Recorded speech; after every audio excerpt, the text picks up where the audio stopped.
Today's episode of Off the Timeline is titled The Decision That Quietly Rewired College Football. What if I told you one coaching decision at a program most fans don't even think about didn't just change a school, it forced college football to redesign how power works. Not immediately, not loudly, but permanently.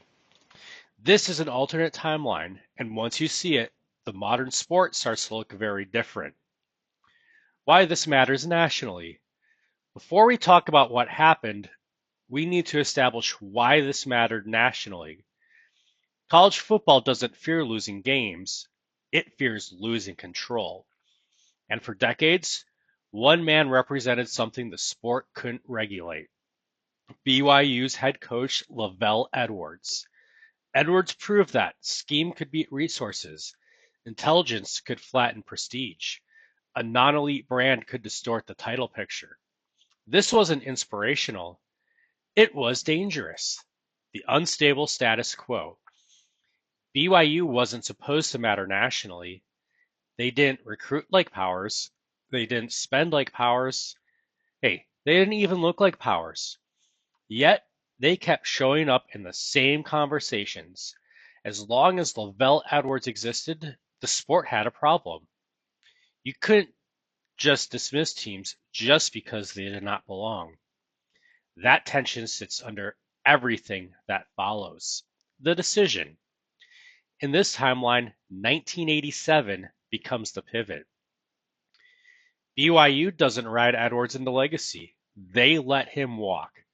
No victory lap, no secession plan, and instead of replacing a systems thinker with another systems thinker, they make another out-of-character gamble.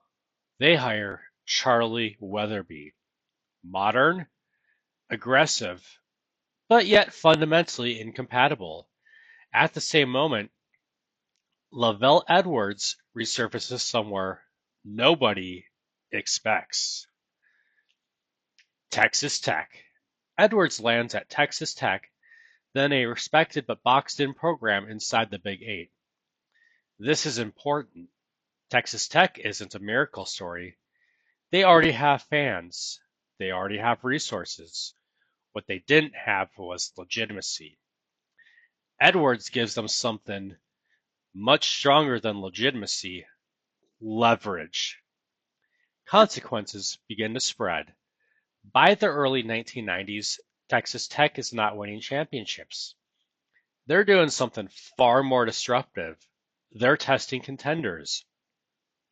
If you can't handle Texas Tech's offense, your defense is fake.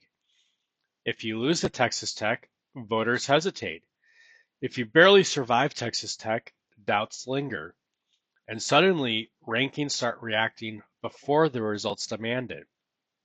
Meanwhile, BYU starts slipping, not full on collapsing, slipping.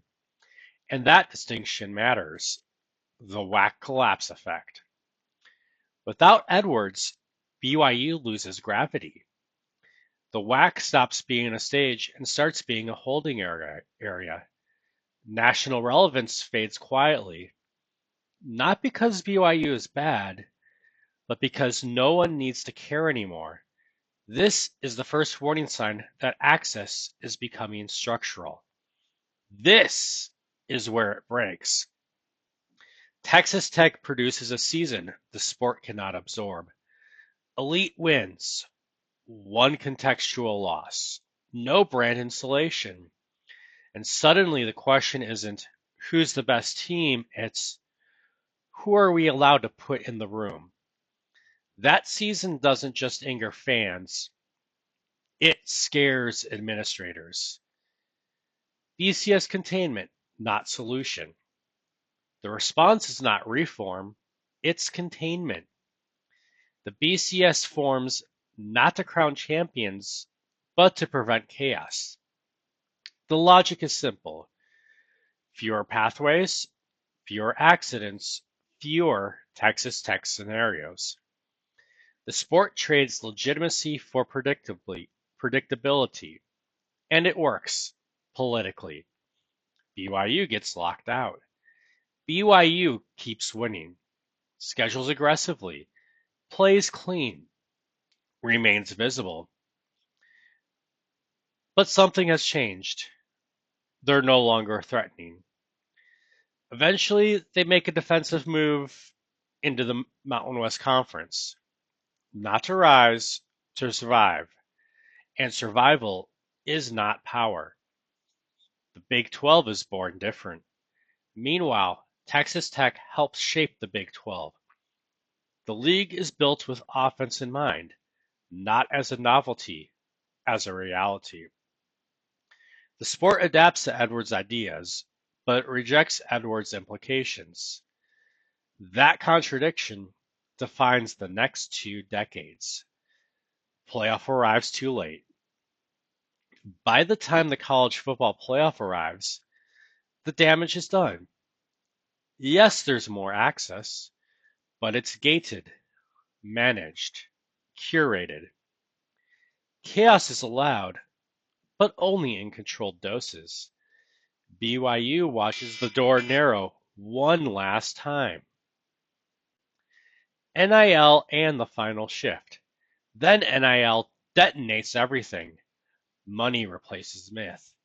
Movement replaces loyalty. Power becomes visible. Edwards' ideology, system over stars, still works on Saturdays, but it loses on Tuesdays.